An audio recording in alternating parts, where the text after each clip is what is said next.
प्रसन्नं ज्ञानस्वरूपं निजबोधरूपं योगीन्द्रमीड्यं भवरोगवैद्यं श्री सद्गुरुं नित्यमहं नमामि. हरि. जशन असा शब्द सरळतेने मगाशी वापरला. मोठा आनंदाचा सोहळा म्हणजे जशन. आपण सर्वजण एका संतांच्या पुण्यतिथीला आलेलो आहोत आणि पुण्यतिथी हा आनंद सोहळा असतो. त्याच्यात देह गेल्याचं त्या संतांच्या दुःख नसतं, तर आनंदाचं आश्वासन असतं. तर तसा तो आनंद या ठिकाणी भरून राहिलेला आहे. भाव खूप भरून राहिलेला आहे. अगदी प्रारंभापासून आतापर्यंत त्या भावाचा रंग चढता वाढता सुंदर राहिलेला आहे. माझं पण मन खूप हलून गेलं ताईंचं गाणं ऐकताना आणि मनात येऊन गेलं काय किती सुंदर भाव आहे आणि शब्दात बांधलेला आणि सुरात बांधलेला केवढा सुंदर आहे. पण जी व्यक्ती म्हणते आहे की मला तुमच्या पायीच्या खडावा व्हायचा आहे,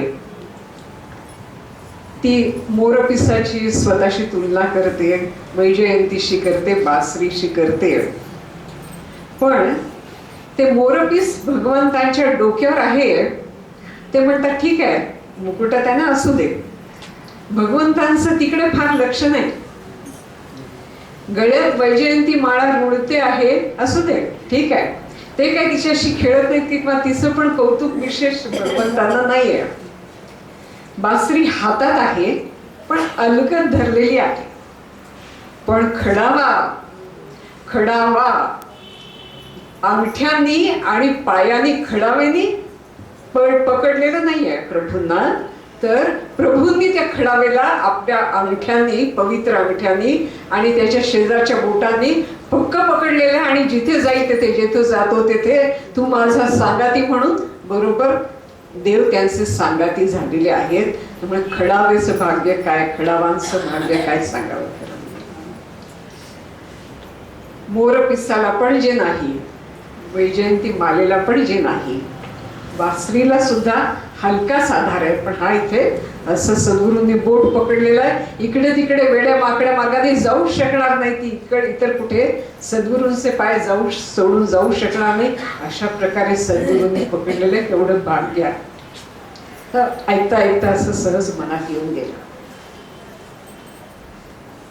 संत आता आपल्याला सरळतेने सांगितलं की ओळखायला फार कठीण असतात. कारण तुमच्या आमच्यासारखेच दिसतात, तुमच्या आमच्यासारखे वागतात, पण त्यांच्या आतलं दिव्यत्व ओळखण्याची दृष्टी फार थोड्या लोकांना असते असं त्यांनी आता सांगितलं. त्यामुळे मला पण एक गोष्ट आठवत होती आणि ती गोष्ट महाकवी बेंद्रे म्हणून एक कन्नड कवी हे आहेत, त्यांची ज्ञानपीठ विजेते कवी, त्यांची ती गोष्ट आहे. कारण ते आमच्या सोलापुरात होते त्यामुळे मला ती जवळून माहिती आहे. आता महाकवी बेंद्रे हे जे होते ते काही त्यांना घरची परिस्थिती इतकी चांगली नव्हती, त्यामुळे त्यांना शिक्षण घ्यायला पण अडचण होती. पण शिकलेले नसताना सुद्धा अप्रतिम काव्य त्यांनी केलेलं आहे.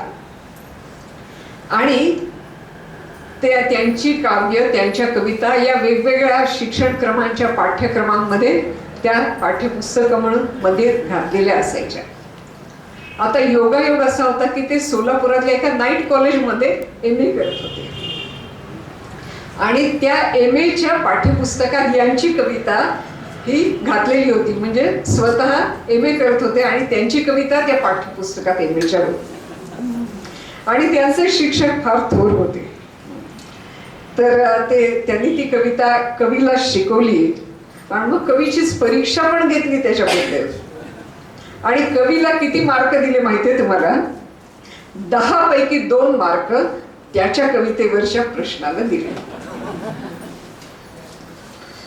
आता हे बिचारे आपल्या गुरुजींकडे गेले आणि म्हणाले की इतके कमी मार्क, सर मला इतके कमी मार्क का बरं दिले? तुम्हाला तो बेंद्रे कळलेला नाही म्हणाले. कोणाला? स्वतः बेंद्रेला. तर ते म्हणाले, ते जरा सास्पद, ते म्हणाले नाही मीच तो बेंद्रे. तुम्ही काय बेंद्रे असणं शक्य आहे का? असा कोण फाटका माणूस काय बेंद्रे असतो?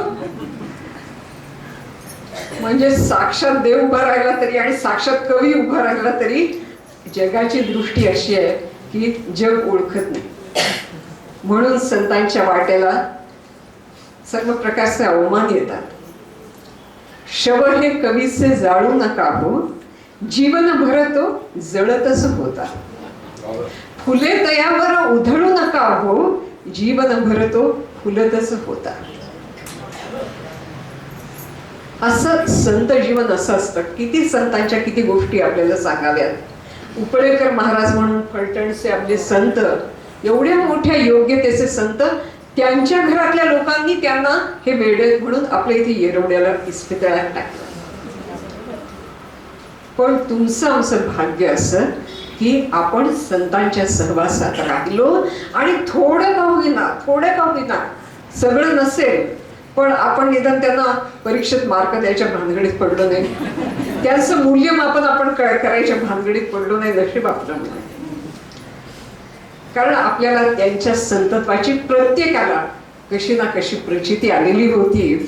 बघा, प्रत्येकाच्या हृदयात जपण्यासाठी सारख्या कितीतरी आठवणी, इथे बसलेल्या प्रत्येकाच्या हृदयात ताईंच्या कितीतरी आठवणी त्यांनी मुलाच्या जपलेल्या आहेत आणि त्या त्यांच्या संतत्वाच्या आठवणी आहेत. मला आठवतं एकदा सरळताईंनी मला सांगितलं होतं की स्वामीजी, आपले थोरले स्वामीजी माधवनाथ, हे त्यांना एकदा म्हणत होते, सांगत होते, अक्का स्वामींचं उदाहरण. आपण काही जण नुकतंच सज्जनगडला जाऊन आलेलो आहोत. अक्का स्वामी या समर्थांच्या शिष्या, वेणा स्वामी या समर्थांच्या शिष्या, अत्यंत श्रेष्ठ स्त्री संत या दोघी जणी होत्या. आणि स्वामीजी सरळताईंना म्हणत होते की ज्यावेळी समर्थांनी देह ठेवला आणि सगळ्यांना पोरकं वाटत होतं, निराधार वाटत होतं, तेव्हा अक्का स्वामी नावाच्या एक कर्तबगार शिष्या, समर्थांसारख्या समर्थ शिष्या, त्यांनी तो गडाचा कारभार अत्यंत चातुर्याने सांभाळला. मी परवा दासनवमीची सगळी कहाणी सज्जनगडावर सांगितलेली आहे. स्वतः खुद्द औरंगजेब सज्जनगडावर येणार अशी वार्ता मिळाल्यानंतर अक्का स्वामींनी तिथल्या त्या सुंदर राममूर्ती अंगापूरच्या ज्या आहेत त्या जवळच्या वासोट्याच्या किल्ल्यावर नेऊन ठेवल्या, लपवून ठेवल्या. आणि समर्थांची समाधी औरंगजेबाच्या दृष्टीला पडू नये म्हणून ती सगळी दगडांनी, चांगल्या चिरेबंदी दगडांनी झाकून टाकली. 3 दिवस औरंगजेब सज्जनगडावर होता. त्याला समर्थांच्या समाधीचा पत्ता त्यांनी लागू दिला नाही. आणि नंतर त्या वासोटाच्या किल्ल्यावर दासनवमी साजरी होत असे, पण समर्थांचा पंथ आणि संप्रदाय, त्यातली साधना अक्का स्वामींनी जागी ठेवली. मला असं वाटतं की आपल्या ताई ह्या त्या अक्का स्वामींच्या जणू काही पुढची ध्वजा घेऊन पुढे चालणाऱ्या अशा त्यांच्या थोर वारस आहेत असं मला वाटतं. वेणा स्वामी आहेत, समर्थांच्या शिष्या होत्या. त्यांची तुम्ही जर सज्जनगडाला गेलेला असलात तर बाजूला एक छोटंसं वृंदावन आहे, नाही चिरा नाही पडती, साधंसं वृंदावन आहे छोटंसं. आणि पण असं सांगतात की त्या वृंदावनातून एक चाफ्याची फांदी वर आलेली होती, चाफ्याच्या झाडाची. आणि ज्यावेळी समर्थांची आरती चालू होत असेल त्यावेळी त्या चाफ्याची फुलं समर्थांच्या समाधीनंतरची गोष्ट आहे, समर्थांच्या समाधीवर वेणा स्वामींच्या त्या चाफ्याची फुलं पडत असत.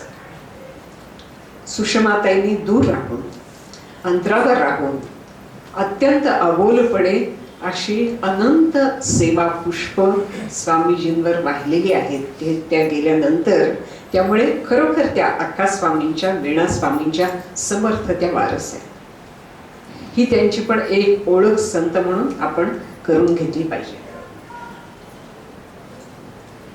तर ज्या काळामध्ये वेणा स्वामींना समर्थांच्या बरोबर जायला विषप्राशन करायला लागलेलं होतं, आपल्या ताईंना काही कमी विषप्राशन करायला लागलेलं नाहीये. जे कोणी त्यांना जाणतात, त्यांचे जीवन जाणतात, त्यांना हे माहिती आहे की त्यांना काही कमी विषप्राशन करायला लागलेलं नाहीये. पण एक स्त्री ही जेव्हा अध्यात्माचा ध्वज हातात घेऊन निघते, तर ते एक वेगळी शक्ती ती त्या ठिकाणी प्रकट होत असते. आता गुरूंचे वेगवेगळे प्रकार त्यांनी सांगितले. ते चांगले पिटणारे गुरु सुद्धा असायला लागतात, माया करणारे पण असायला लागतात. एखादी स्त्री जेव्हा संतत्वाच्या दिशेने चालायला लागते, तर तिचं जे कुटुंबातलं वात्सल्य असतं ते त्या कुटुंबापुरतं मर्यादित राहत नाही, ते त्या सगळ्या जगालाच त्या वात्सल्याची सावली होते. तसं या बहीण भावांपुरतं ते वात्सल्य मर्यादित राहिलं नाही, सर्व जगाला त्या वात्सल्याची छाया त्या सावलीमध्ये सगळेच जण आले. आणि त्या अर्थाने जगाला शीतल सावली देणाऱ्या समर्थांनी असं म्हटलेलं आहे की महंते महंत करावे, युक्ती बुद्धीने भरावे. तर जशा वेणास्वामी महंत होत्या, जशा आकाशस्वामी महंत होत्या, तशा या पण तुमच्या आमच्यात एक महंत होत्या. महंत म्हटलं की आपल्याला जरा विसरल्यासारखं होतं, धसका बसतो. यांनी आता सांगितलं तसं टिळे, माळा, अमुक तमुक, आणि तिकडे उत्तर भारतामध्ये जे महंत असतात ते असं गुडगुडी ओढत बसलेले असतात आणि त्यांच्या पुढे साजूक तुपाचा शिरा आणून ठेवतात, सगळे लोक नमस्कार करत असतात. तसले महंत समर्थांना काय अपेक्षित नव्हते. समर्थांनी फार सुंदर 11व्या दशकामध्ये 6व्या समासामध्ये महंतांचं अतिशय सुंदर वर्णन केलेलं आहे. कसं महंतांनी असलं पाहिजे. आपल्याला सर्वांना गोविंद देवगिरी माहिती आहे. तर एकदा आम्ही आपल्या ज्ञानप्रबोधिनीच्या एका कार्यकर्त्याला घेऊन त्यांना भेटायला गेलेले होते. तर त्यांनी सहज चौकशी केली की बाबा तू काय वाचतोस? तर तो म्हणाला मी दासबोध वाचतो, आपला अमोल म्हणून एक कार्यकर्ता. तर ते म्हणाले असं का, वा फार छान, पण दासबोधातलं तुला काय आवडतं, काय वाचतोस? मग त्यांनी सांगितलं की म्हणजे जाणत्या पुरुषाचं लक्षण आहे, उत्तम पुरुष लक्षण आहे. ते म्हणाले हो हे सगळं चांगलं आहे, पण तू महंत लक्षण वाच. तर कारण काय, उद्याच्या जगाला अशा प्रकारच्या समर्पित साधकांची गरज आहे की जे रामकथा ब्रह्मांड भेदून पैलाड नेतील.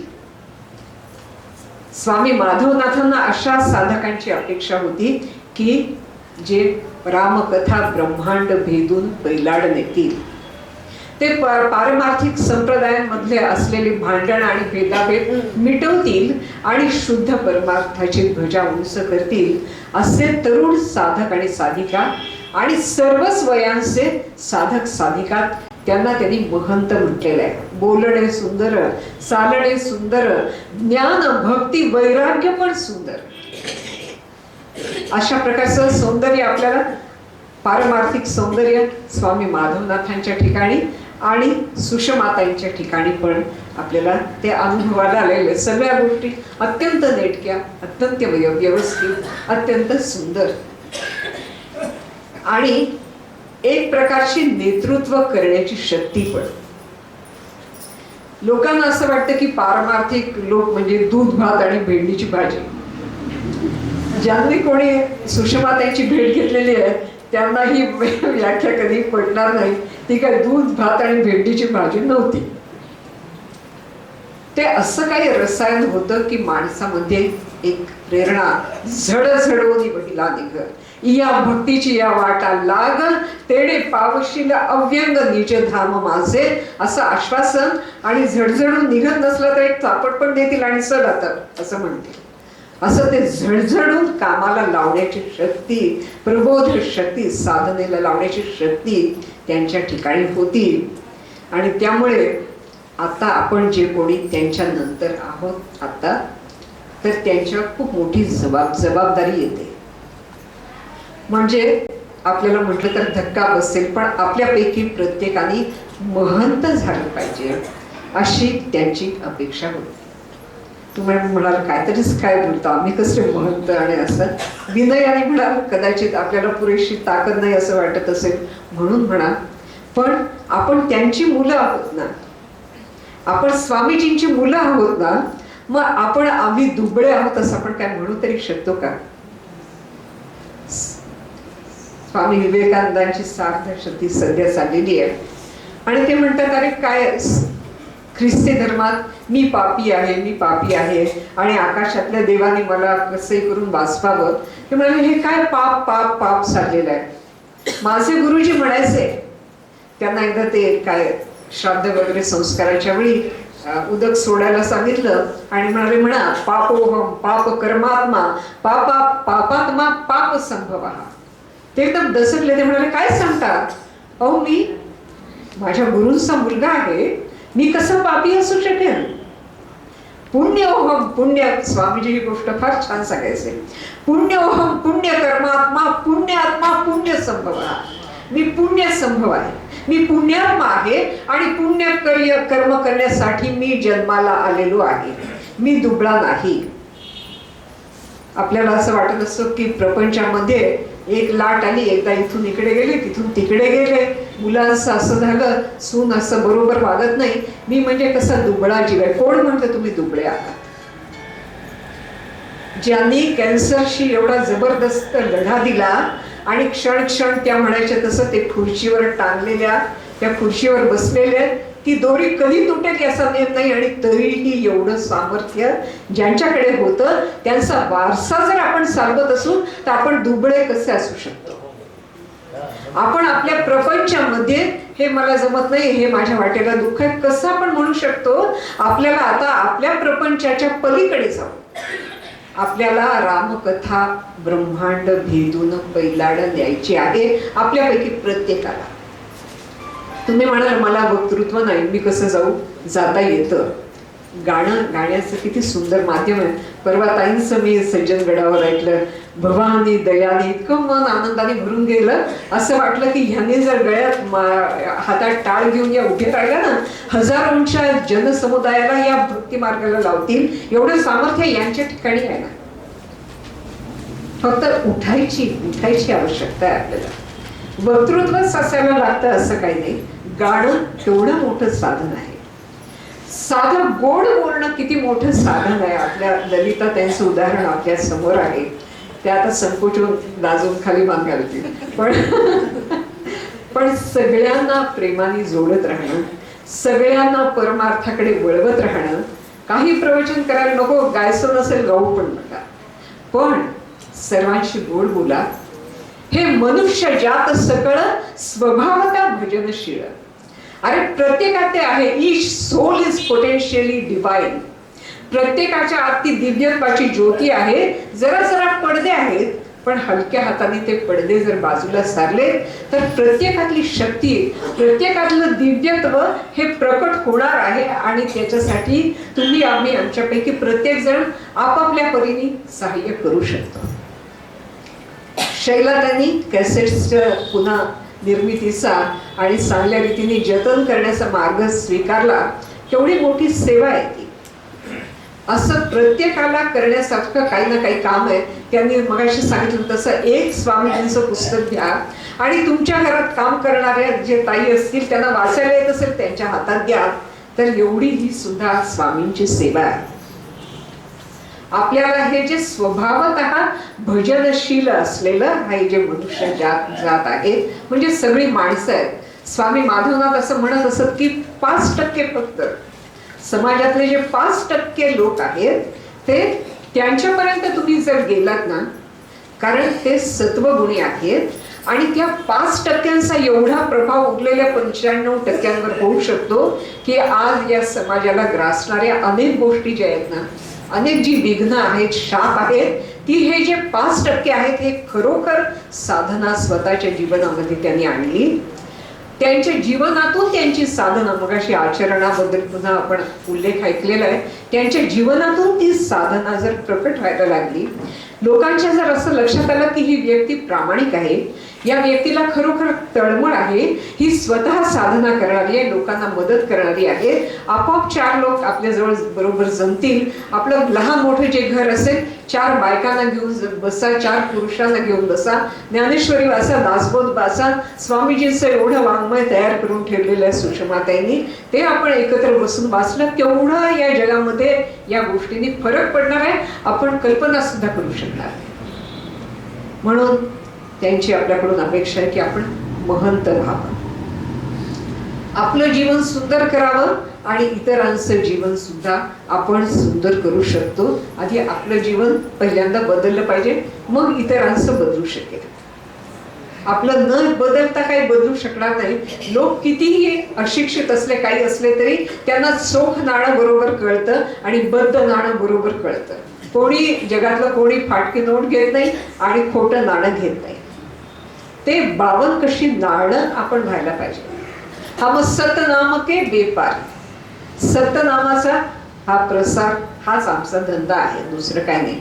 तुकाराम महाराजांनी मगाशी आपण केवढा गोड अभंग आणि त्याच्यावरचं तितकंच मधुर सुंदर निरूपण आपण ऐकलं. तर आम्ही वैकुंठवासी आलो याची कारणासाठी, कारणासी हे फक्त ताईंनी म्हणण्यासाठी, सुषमाताईंबद्दल म्हणण्यासाठी नाहीये. आपल्याला सर्वांना कधी जाण आलेली आहे का की आपण वैकुंठवासी आहोत, वैकुंठातून आलेलो आहोत, त्यांचं बोट धरून आलेलो आहोत, त्यांचं कार्य करण्यासाठी इथे आलेलो आहोत. स्वामी विवेकानंद एकदा रामकृष्णांना म्हणाले, रामकृष्ण म्हणाले, काय तुझी इच्छा आहे? बास म्हणाले, समाधीमध्ये डूब देऊन, निर्विकल्प समाधीमध्ये डूब देऊन राहावं अशी माझी इच्छा आहे. एखादा गुरु असता तर म्हणाला, वा वा किती छान शिष्य म्हणतोय, राहू दे त्याला, आपलं समाधीमध्ये डुबून राहू दे. पण ते तसं म्हणाले नाही. ते म्हणाले, काय रे किती स्वार्थी आहेस तू. अरे माझी अपेक्षा होती की तू वटवृक्ष होशील, तू तर स्वार्थी निघालास. तर आपली उपासना आपल्यासाठी तर आहे, आत्मनो मोक्षार्थम जगद्हितायच, आपल्या स्वतःच्या आनंदासाठी तर आहेच, गुरूंनी सांगितलंय म्हणून तर आहेच, पण जगाला आनंद देण्यासाठी आहे. आणि ते जर नाही केलं, स्वामीजी वर्णन करायचे काय काहींची तोंड कशी असतात, तर खापराचे काय मोडलेला खापराच्या तुकड्यासारखी दिसतात.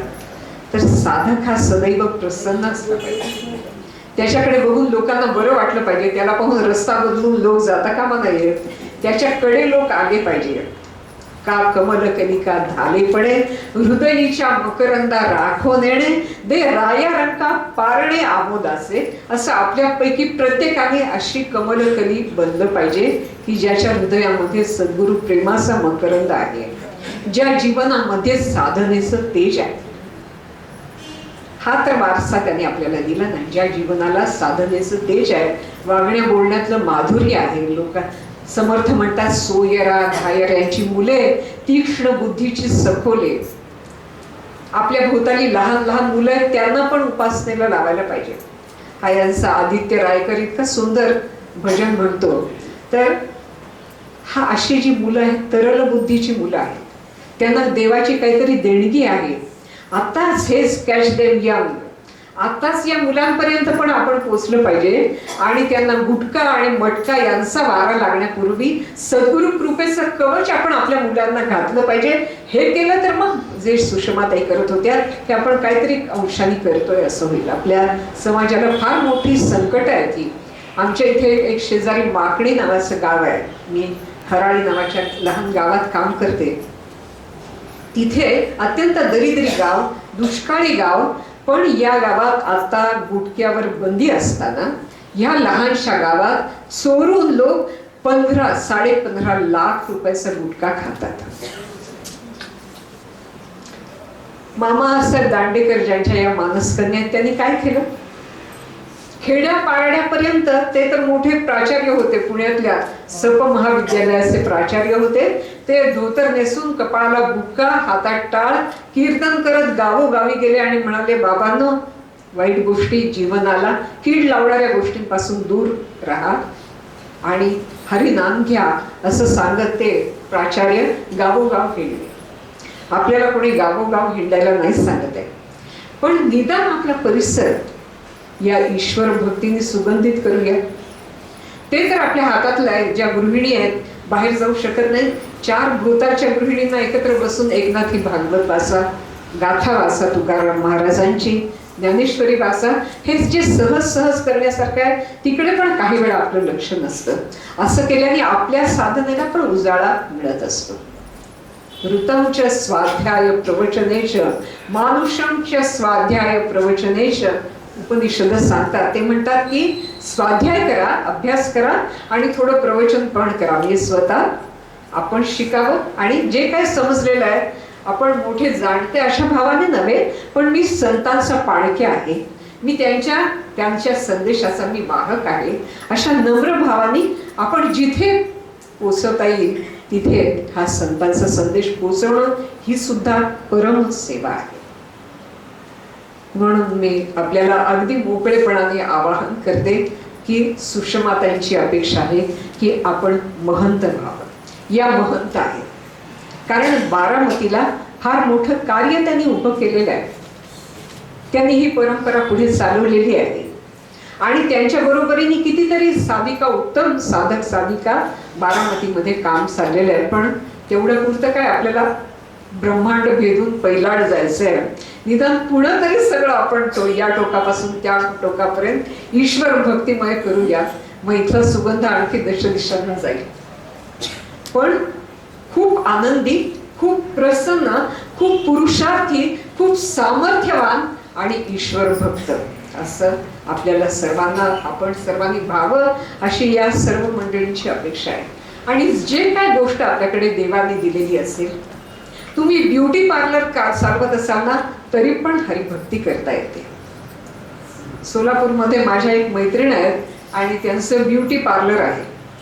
तर मी म्हटलं की तुमच्या ब्युटी पार्लरच्या दाराशी एक सुंदर कविता मी तुम्हाला देते, ती लावून ठेवा.